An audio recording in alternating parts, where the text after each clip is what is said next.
Un vieux fermier avait pour seule richesse un vieux cheval grâce auquel il labourait ses champs. Un jour, le cheval s'enfuit vers les collines. Ses voisins qui le prenaient en sympathie lui dirent « Quelle malchance !»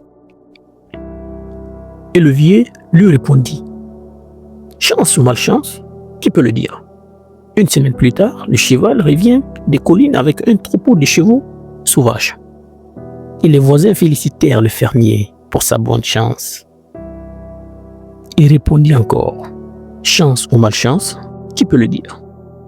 Puis lorsque son fils, voulant dompter un des chevaux sauvages, il fit une chute et se brisa la jambe. Tout le monde pensa que c'était une grande malchance.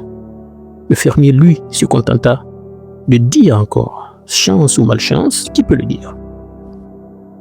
Quelques semaines plus tard, les soldats de l'armée entrèrent dans le village et mobilisèrent tous les jeunes gens valides pour partir à la guerre.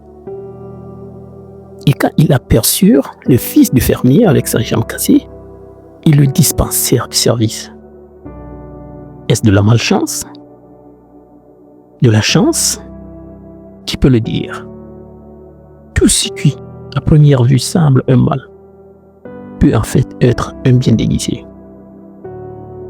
Ce conte est intéressant, je sais, car il nous permet d'adopter un autre point de vue, sans jugement définitif sur une situation, car on ne connaît pas son impact sur notre avenir.